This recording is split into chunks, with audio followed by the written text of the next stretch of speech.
Next up, we got why so many American homes are flimsy. Now, a lot of you guys requested this video. You guys were saying that America, we literally can't do anything right. Literally. Even when it comes down to our homes. Our homes are built trash. You know? And it's crazy to see when I see European culture and European cities. Our cities look totally different. Totally different. You know?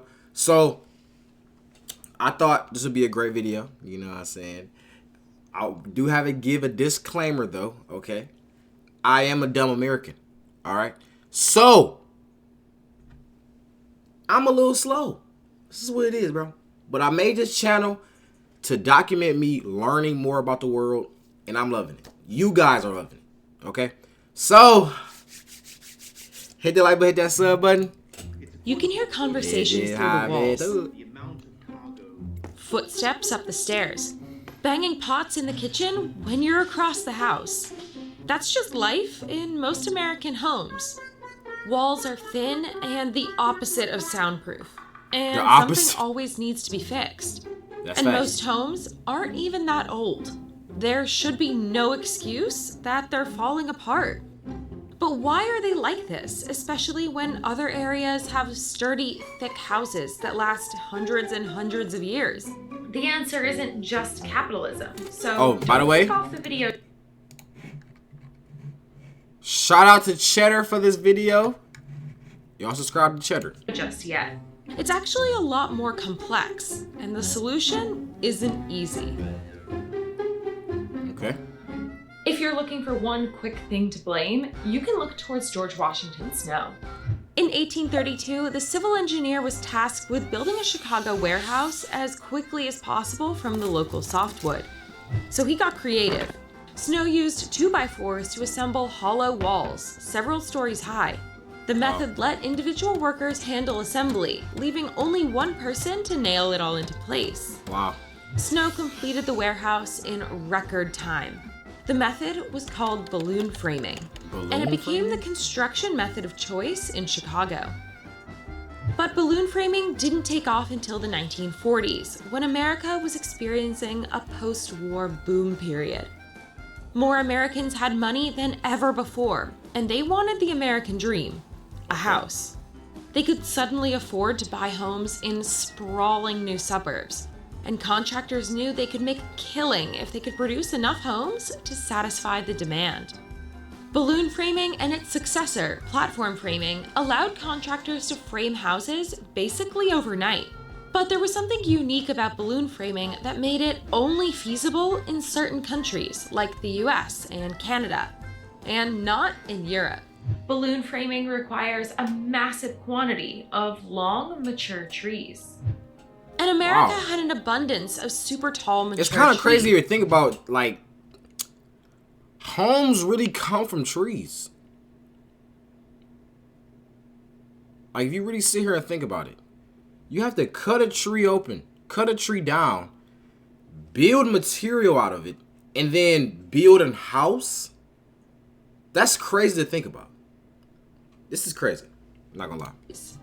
Plus, it was an easy and cheap construction you never really think about it. You never really think about it because you just walk down the street and you see houses, and you don't really think about how complex it is to see a house being built from the ground up and be perfectly fine. You know, like even this right here in the background, the brick and stuff like that. Like this took a lot of infrastructure. Even if American homes were bad and are bad, it's still hard to do. No matter where it's at, building a place, building a building is hard. I never really thought about how hard it is to build a building, and you're starting from a tree. It's easy crazy. And cheap construction material for the newly growing suburbs. Wood is sturdy, yet flexible enough to withstand low-intensity earthquakes and tornadoes. If you want to hear about all of wood's good qualities, check out our video on the subject here. Wood? In Europe, wood is still incredibly expensive because so few forests remain. And what they do have is heavily protected. So the average European Wow, home... I never knew that right there. So it says barely even any forest in Europe. Now, we do know about the Denmark children, though. We do know about them. All right, they be in the forest. So, like they said, though. What do you say? And what they do have is heavily protected. Is heavily protected. So you mean tell me they have so much less forest and stuff like that they have to protect it? They literally have to protect the forest. That's crazy to think about. So the average European home is built with brick, stone, or concrete. And they're many centuries old. Wow. These materials can be sturdier. Okay. First of all, first things first. I cannot live off a cliff. It's literally no way. Okay. Literally no way. That is scary. If you make one wrong step, you're falling off the face of the earth. You feel me? How could I ever live like this? Then I think these are roads. Is this a road right here or is it a sidewalk? It has to be a sidewalk. Okay, good. Yeah, these are sidewalks. So I was finna say, if this is roads and you're literally driving on the edge, oh my God, that's scary. That's scary. Safer than wood. A concrete masonry wall has a, shocker, higher fire insulation property rating compared to a wooden frame wall. Right. One of these concrete walls has a fire rating of around 4 hours till it's destroyed, as compared to a wooden frame wall, which only has a rating of around an hour. I knew it. Insurance carriers also have long-term data suggesting that homes constructed of brick are less likely to be destroyed by natural hazards. Wait a minute. Wait, hold on. Now that I just thought about it. Are more homes built by wood than brick in America? Wait, hold on. Because that's basically what she was saying in the whole beginning of this video. Let's just look up American houses. Maybe, low-key. It is. It's only some houses that's built out of brick. And maybe the brick houses cost more. You're not going to find no good price home that's not a mansion. In America, you're not going to find no good price home that's not a mansion that's going to be built out of wood. You're not. These are literally built out of brick. I mean wood. And all the good ones have the new material. They just been built, so obviously it's gonna cost more. This is a brick house. You know this costs a lot. It's like in Miami or something. You know this costs a lot. You can just tell. This is wood with a little bit of brick. Bro, what is happening? Where do I live at? We live in wooden homes? I never even thought about that. We live in wooden homes. What the? This is like plastic. Is this even wood? Oh my God. Where do we live? Bro, we can't do nothing right. Our homes is bad. Upper class. Let's see what upper class look like. See, look. Upper class is straight brick. Europe, everything Europe does is amazing. Why is this a thing? How come I never knew this? It's like, you know what I think? I feel like I'm right now. I feel like I'm just. If y'all ever seen Simpsons, it was an episode of Simpsons where they had put like a big, like glass wall over the whole town, and you couldn't leave the glass wall. It was only so far you can go, and your whole life was just inside. So you don't know what anything is happening on the other side of the world. You have no connection to anyone else. You're just stuck here. That's how I feel like America is. I'm just stuck here. You know, I don't know what anything is going on other side of the world. I don't know.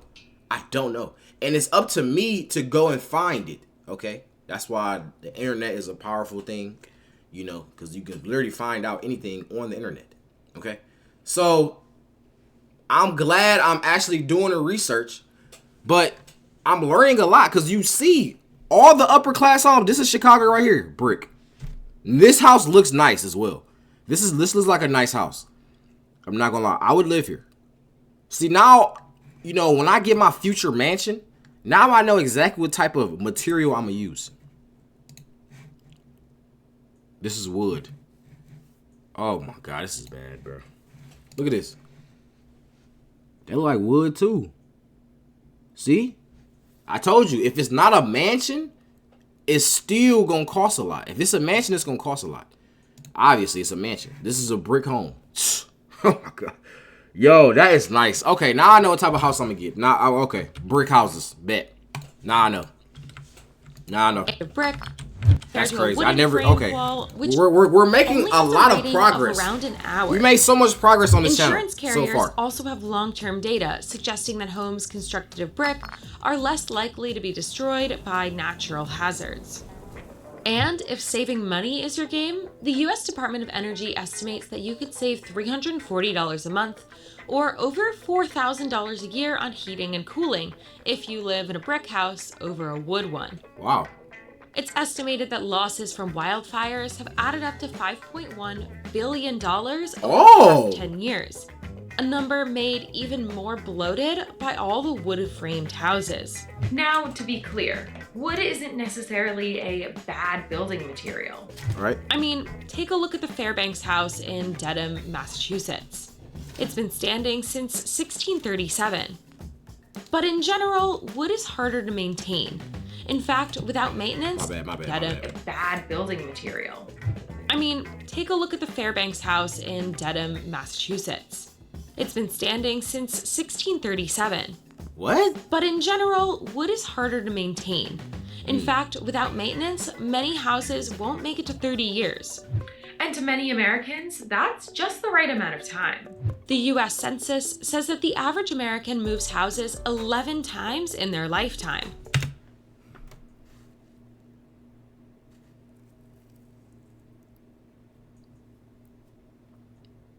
So that's why you can.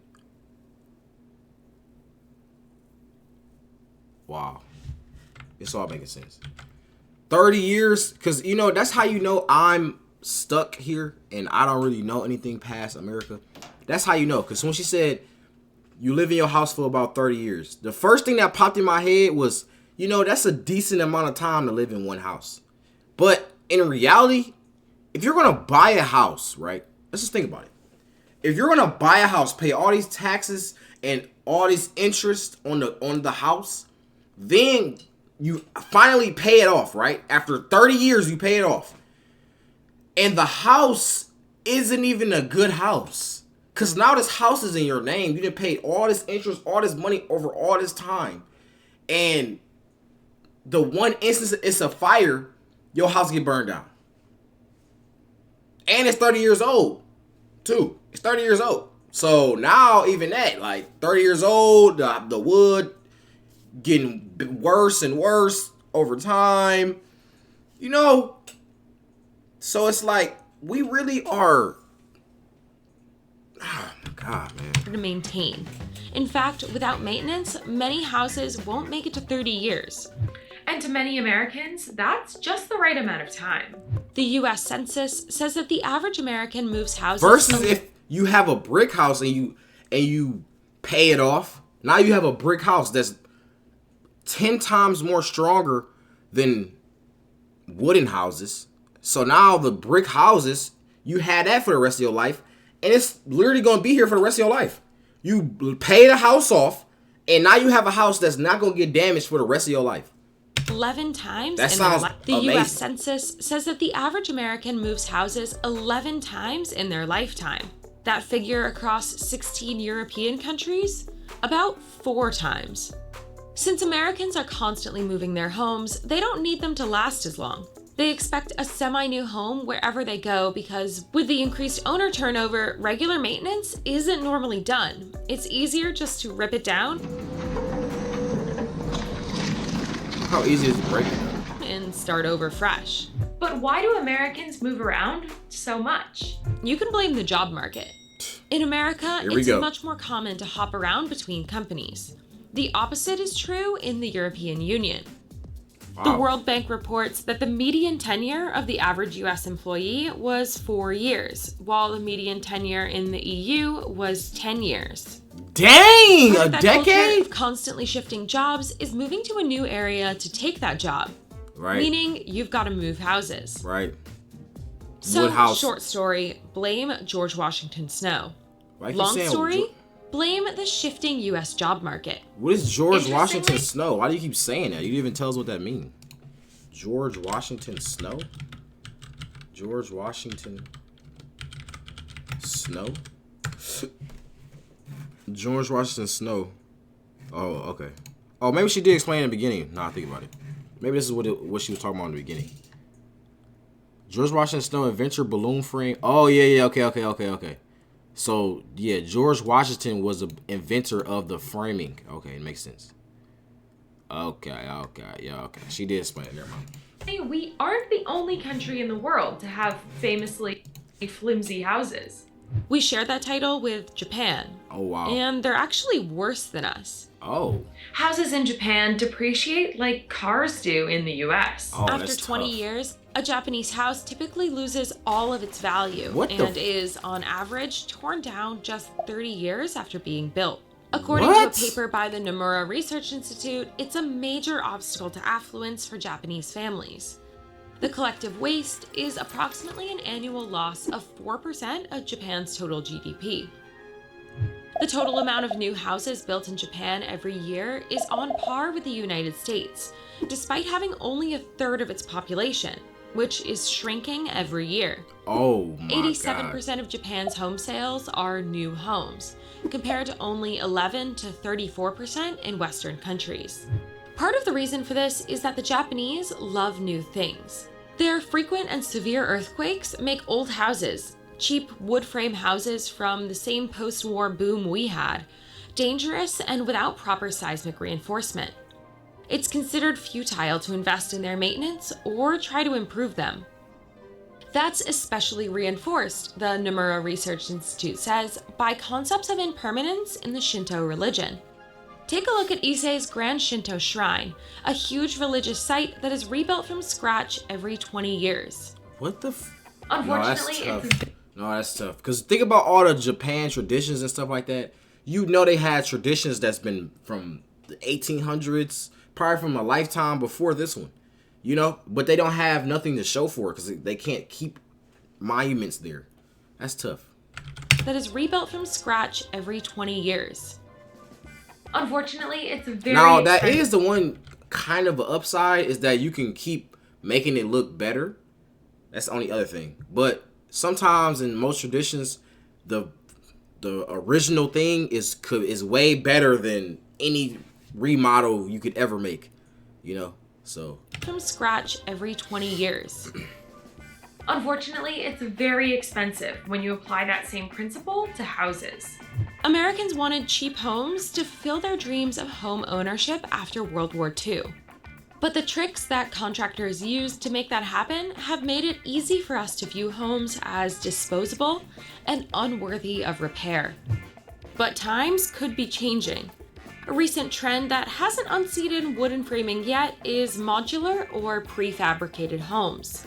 Modular homes are constructed in sections away from the building site and then put together on the property. But they're actually framed with 8 to 10% more wood, so they're extra strong for transportation, and are designed to be sturdier than regular homes.